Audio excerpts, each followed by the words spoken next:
This is the Engwe E6, a dirt cheap electric scooter off-roader, or too many shortcuts taken in order to keep the price as low as possible. Let's inspect.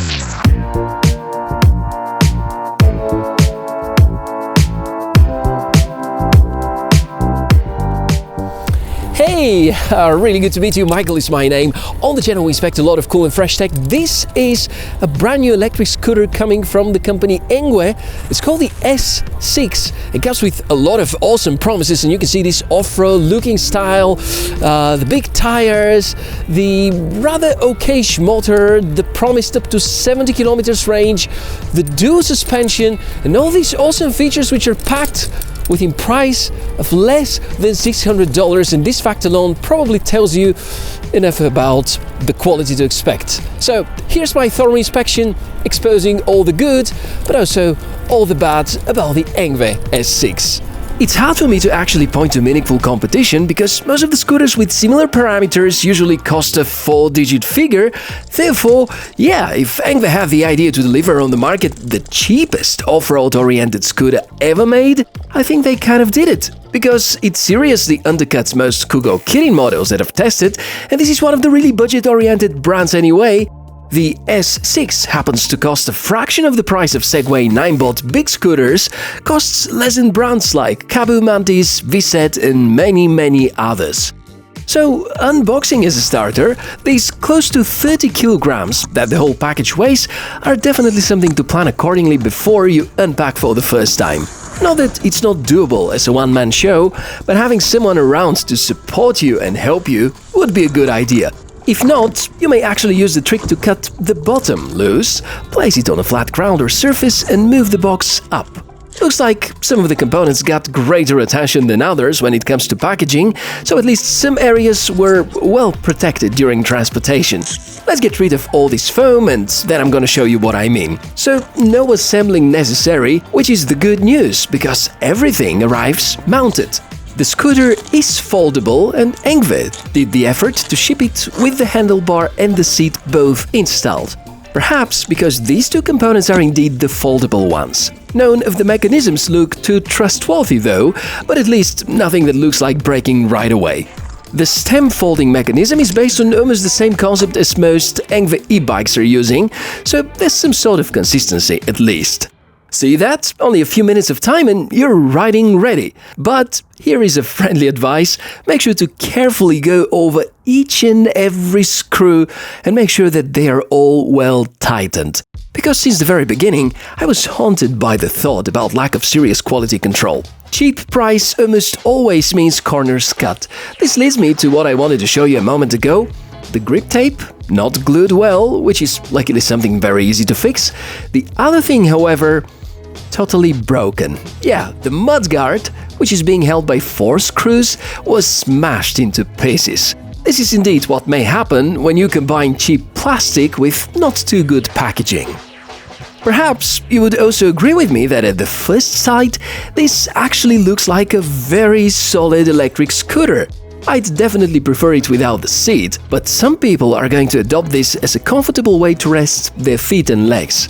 Most of the components are metal-made, you may find some weird mechanisms here and there, paintwork is alright, tires look massive, so before exploring all of these components in depth, I'd like to brief you about the tech specifications. Top speed is 45 km per hour, the motor is in the rear wheel and has nominal power of 500 watts, it can carry payload of up to 120 kilograms, handles inclines of up to 13%, has front and rear suspension, battery operates at 48 volts, has capacity of 15.6 ampere-hours, expected range is up to 70 kilometers, there's a quick charger included, you count on dual braking system, wide board and adjustable height on the stem. The total weight of this beast wannabe is a little more than 26 kilos.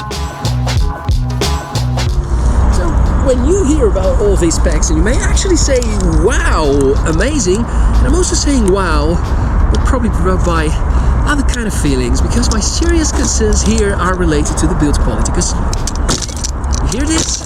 You never have the feeling you're riding something entirely safe while you're on the Engwe E6. Some of the components are actually good. I'll talk about the braking. The motor is not bad. Well, probably given the fact it's an off-road oriented scooter, you expect a lot of power.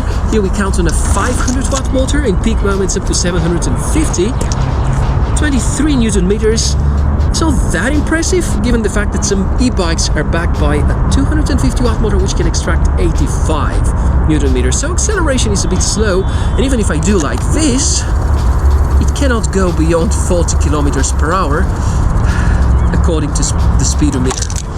So we discovered already something a little disturbing just based on this simple test. Let's see what else we can find about the rest of the components.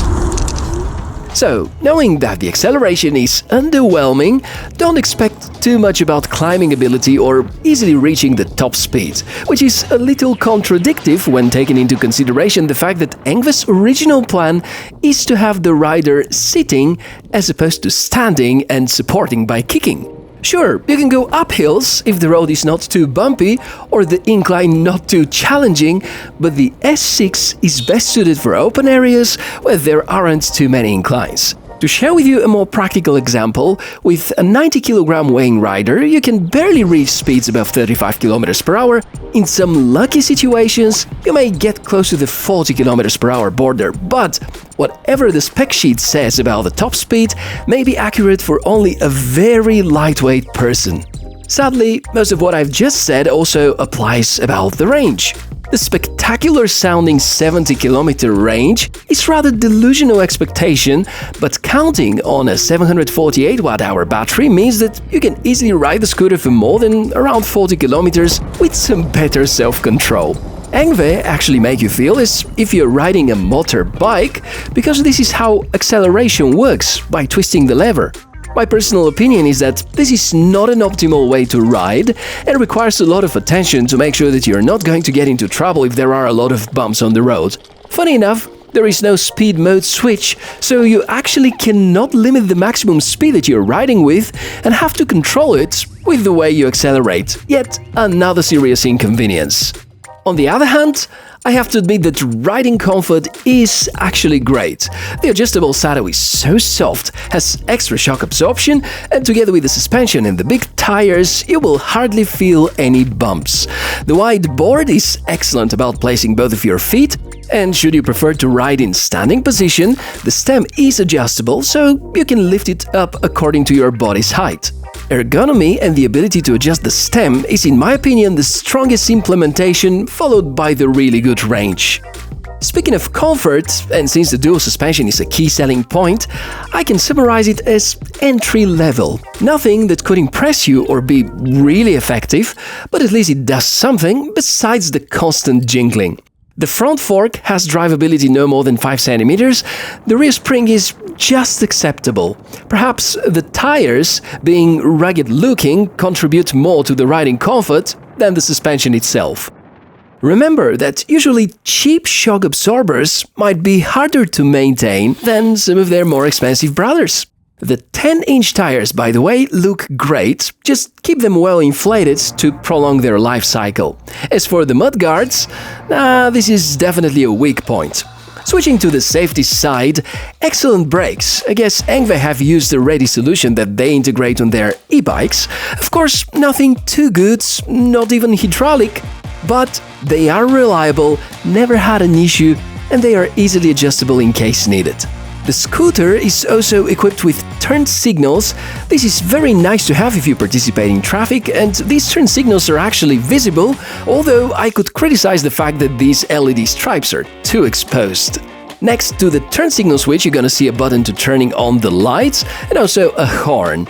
The display is placed on the right side. Here we have just one without the usual volt reference monitor. In order to make sure we look at the whole picture, let me put together a list with the red alerts as I see them, like the lack of speed mode switch, the ineffective suspension, the quality control issues, the weak mud guards, the underwhelming motor performance, and the super annoying jingling that you're going to hear all the time while riding. Well, if some of you say that this electric scooter is dangerously cheap, I think you would be right. Not because it can endanger some other models because it's somehow better. I think it's because you would feel endangered while riding it in some moments. Not that it doesn't have strong sides, quite the opposite. I think the endurance in terms of range is pretty good, extremely nice and comfortable saddle, motor which has acceptable performance. The brakes are also pretty good, but this construction and the jingling all the time is really annoying. And while I totally enjoyed riding the Engwe e-bikes, I think they could have had a better start with manufacturing electric scooters.